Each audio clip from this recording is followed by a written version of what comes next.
ಶ್ರೀ ಗುರುಭ್ಯೋ ನಮಃ. ಗಂ ಗಣಪತಯೇ ನಮಃ. ದ್ರಾಂ ದತ್ತಾತ್ರೇಯಾಯ ನಮಃ. ವೀಕ್ಷಕರೇ, ಇವತ್ತಿನ ವಿಷಯ ಮಕರ ಸಂಕ್ರಾಂತಿ 2025.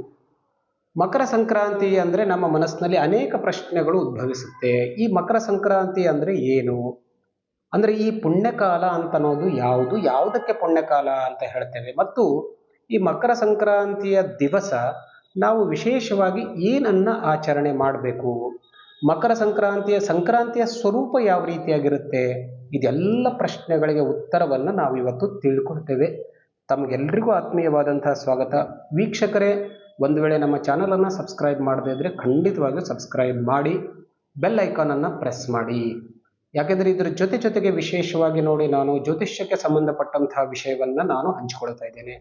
ಎಲ್ಲ ರಾಶಿಗಳ ಮಾಸ ಭವಿಷ್ಯ ಇರ್ಬೋದು, ಅಥವಾ ಈ ಕುಂಭ ವಿವಾಹ ಇರ್ಬೋದು, ಕುಜದೋಷ ಪರಿಹಾರ ಯಾವ ರೀತಿಯಾಗಿರುತ್ತೆ, ಕುಂಭ ವಿವಾಹ ಯಾರು ಮಾಡ್ಕೊಳ್ಬೇಕು, ಯಾರು ಮಾಡ್ಕೊಳ್ಬಾರದು, ಪಿತೃದೋಷ, ಸರ್ಪದೋಷ, ಇದೆಲ್ಲಕ್ಕೂ ಸಂಬಂಧಪಟ್ಟಂತಹ ವಿಷಯ ನಾನು ತಮ್ಮೊಂದಿಗೆ ಹಂಚಿಕೊಳ್ತಾ ಇದ್ದೇನೆ. ಅದನ್ನು ನಮ್ಮ ಚಾನಲ್ನಲ್ಲಿ ನೋಡ್ಕೊಳ್ಳಿ.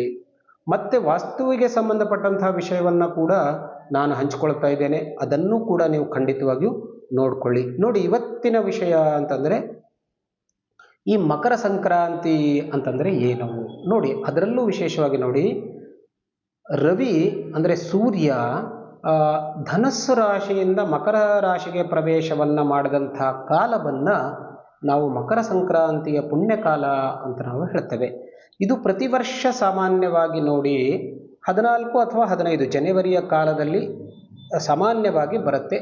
ಆ್ಯಕ್ಚುಲಿ 14ನೇ ತಾರೀಕು ಇರುತ್ತೆ.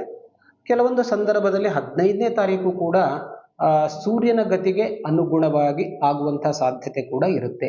ಈ ವರ್ಷ ಸೇಮ್ ಆಗಿ ಜನವರಿ 14ನೇ ತಾರೀಕು ಬೆಳಿಗ್ಗೆ ನೋಡಿ 8:55 ನಮ್ಮ ಪಂಚಾಂಗದ ಪ್ರಕಾರ ಸೂರ್ಯ ಮಕರ ರಾಶಿಗೆ ಪ್ರವೇಶವನ್ನು ಮಾಡ್ತಾ ಇದ್ದಾನೆ. ತುಂಬ ಒಳ್ಳೆಯ ಕಾಲ, ಪುಣ್ಯಕಾಲ ಅಂತ ನಾವು ಹೇಳ್ತೇವೆ. ಈ ಪುಣ್ಯಕಾಲದ ಅವಧಿ ಅಂತಂದರೆ ಸಾಯಂಕಾಲ 5 ಗಂಟೆಯವರೆಗೆ ಈ ಪುಣ್ಯಕಾಲದ ಅವಧಿ ಇರುತ್ತೆ. ಸೊ ಈ ಪುಣ್ಯಕಾಲದಲ್ಲಿ ವಿಶೇಷವಾಗಿ ನಾವು ಏನನ್ನ ಮಾಡಬೇಕು, ಅದರಲ್ಲೂ ನೋಡಿ ಸಂಕ್ರಾಂತಿಯ ಪುಣ್ಯಕಾಲದಲ್ಲಿ ನಾವೀಗಾಗಲೇ ಈ ನಮ್ಮ ಪ್ರಯಾಗ ಕ್ಷೇತ್ರದಲ್ಲಿ ನೋಡ್ತಾ ಇದ್ದೇವೆ ನೋಡಿ. ಫಸ್ಟ್ ಕುಂಭ ಸ್ನಾನ ಪ್ರಾರಂಭ ಆಗೋದೇ ಈ ಮಕರ ಸಂಕ್ರಾಂತಿಯ ದಿವಸ. ಅದಕ್ಕೆ ಶಾಹಿ ಸ್ನಾನ ಅಂತ ಕೂಡ ನಾವು ಹೇಳ್ತೇವೆ. ಹಾಗಾಗಿ ನಿಮ್ಮ ಹತ್ರ ಯಾವುದಾದ್ರೂ ನದಿ ಇದ್ದರೆ, ಸಮುದ್ರ ಇತ್ತು ಅಂತಂದರೆ ಆ ನದಿ ಅಥವಾ ಸಮುದ್ರ ಸ್ನಾನ ಮಾಡೋದು ವಿಶೇಷವಾದಂಥ ಫಲ, ಪುಣ್ಯ ಫಲ ಅಂತ ನಾವು ಹೇಳ್ತೇವೆ. ಸ್ನಾನ ವಿಶೇಷ. ಅದರ ನಂತರ ಅದರ ಜೊತೆಗೆ ದೇವರ ದರ್ಶನ ಮಾಡಿಕೊಳ್ಳೋದು, ದಾನಾದಿಗಳನ್ನು ಮಾಡೋದು, ಇದೆಲ್ಲವೂ ಸಂಕ್ರಾಂತಿಯಲ್ಲಿ ಆಚರಿಸುವಂಥ ಪುಣ್ಯಕಾಲ. ಈ ಎಷ್ಟೋ ಸಾರಿ ಈ ಸಂಕ್ರಾಂತಿಯ ಸ್ವರೂಪದ ಬಗ್ಗೆ ಕೂಡ ಚರ್ಚೆಯನ್ನು ಮಾಡ್ತೇವೆ. ಪ್ರತಿ ವರ್ಷ ಸಂಕ್ರಾಂತಿಯ ಸ್ವರೂಪ ಅಂದರೆ ಆ ಸಂದರ್ಭಕ್ಕೆ ಯಾವ ಸಮಯದಲ್ಲಿ ಸೂರ್ಯ ಮಕರ ರಾಶಿಗೆ ಪ್ರವೇಶವನ್ನು ಮಾಡ್ತಾನೋ ಆ ಸಂದರ್ಭದಲ್ಲಿರುವಂಥ ಕರಣಕ್ಕೆ ಅನುಸಾರವಾಗಿ ಸಂಕ್ರಾಂತಿಯ ಸ್ವರೂಪ ಇರುತ್ತೆ. ಸೊ ಈ ವರ್ಷ ಸಂಕ್ರಾಂತಿ ದೇವಿ ಅಂತ ಅನ್ನೋದು ಹಳದಿ ವಸ್ತ್ರವನ್ನು ಧಾರಣೆ ಮಾಡಿದ್ದಾಳೆ ಮತ್ತು ಪಾಯಸವನ್ನು ಭಕ್ಷಣೆ ಮಾಡ್ತಾ ಇದ್ದಾಳೆ ಮತ್ತು ಪೂರ್ವದಿಂದ ಪಶ್ಚಿಮದ ಕಡೆಗೆ ಮುಖ ಮಾಡಿದ್ದಾಳೆ. ಇದು ವಿಶೇಷವಾಗಿ ಸಂಕ್ರಾಂತಿಯ ಸ್ವರೂಪ. ಹಾಗಾಗಿ ಸಂಕ್ರಾಂತಿಯ ದಿವಸ ಒಂದಷ್ಟು ಪಾಯಸವನ್ನು ನೈವೇದ್ಯ ಭಗವಂತನಿಗೆ ತೋರಿಸೋದು ಒಳ್ಳೆಯದು. ವಿಶೇಷವಾಗಿ ನೋಡಿ, ಸಂಕ್ರಾಂತಿ ಸುಗ್ಗಿ ಕಾಲ ಅಂತ ಕೂಡ ನಾವು ಹೇಳ್ತೇವೆ. ತಿಲ ಅಂತಂದರೆ ಎಳ್ಳಿಗೆ ಬಹಳ ವಿಶೇಷವಾದಂಥ ಪ್ರಾಮುಖ್ಯತೆ. ಯಾಕೆ ಅಂತ ಕೇಳಿದ್ರೆ, ಸಂವತ್ಸರ ಕೃತಂ ಪಾಪಂ ಅಂತ ಹೇಳಿದ್ದಾರೆ. ಅಂದರೆ 1 ವರ್ಷದವರೆಗೆ ಮಾಡಿದಂಥ ಪಾಪ ತಿಲ ನಮಗೆ ಆ ದೋಷವನ್ನು ಪರಿಹಾರ ಮಾಡುತ್ತೆ. ಸೊ ಆ ಸಂಕ್ರಾಂತಿಯ ದಿವಸ 6 ರೀತಿಯಾಗಿ ನಾವು ತಿಲವನ್ನು ಉಪಯೋಗಿಸಬೇಕು ಅಂತ ಹೇಳ್ತಾರೆ. ಮೊದಲನೇದಾಗಿ ತಿಲದಿಂದ ಸ್ನಾನವನ್ನು ಮಾಡೋದು. ಸ್ನಾನ ಮಾಡುವಾಗ ಒಂದಷ್ಟು ಎಳ್ಳನ್ನು ನಾವು ನೀರಲ್ಲಿ ಹಾಕಿಬಿಟ್ಟು ಸ್ನಾನವನ್ನು ಮಾಡಿಕೊಳ್ಬೇಕು. ಅದರ ಜೊತೆಗೆ ನೋಡಿ, ತಿಲದ ಹಿಟ್ಟನ್ನು ನಾವು ಮೈಗೆ ಲೇಪಿಸಿಕೊಂಡು ಸ್ನಾನವನ್ನು ಮಾಡಬೇಕು, 2ನೇದಾಗಿ.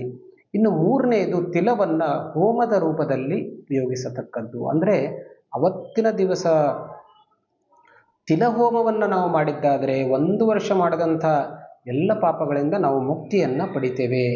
ಆಮೇಲೆ ಮುಖ್ಯವಾಗಿ ತಿಲತರ್ಪಣ ಅವತ್ತಿನ ದಿವಸ ನಮ್ಮ ಹಿರಿಯರಿಗೆ, ಋಷಿಗಳಿಗೆ ದೇವತರ್ಪಣ, ಈ ರೀತಿಯಾಗಿ ತಿಲದಿಂದ ತರ್ಪಣವನ್ನು ಮಾಡಬೇಕು 4 ಪ್ರಕಾರ.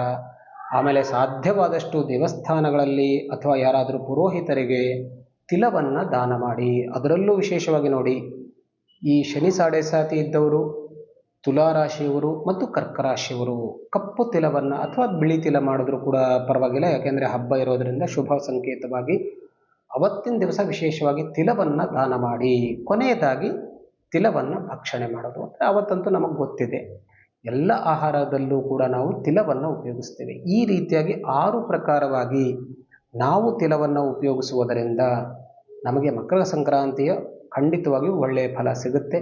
ಮುಂದಿನ ಭಾಗದಲ್ಲಿ ಯಾವ ನಕ್ಷತ್ರದವರಿಗೆ ಸಂಕ್ರಾಂತಿ ಅಶುಭ ಫಲವನ್ನು ಸ್ವಲ್ಪ ಮಟ್ಟಿಗೆ ಕೊಡುತ್ತೆ, ಅದರ ಪರಿಹಾರವನ್ನು ಏನು ಮಾಡ್ಕೋಬೇಕು ಅಂತ ಅನ್ನೋದನ್ನು ನೋಡ್ತೇವೆ. ನಮಸ್ಕಾರ.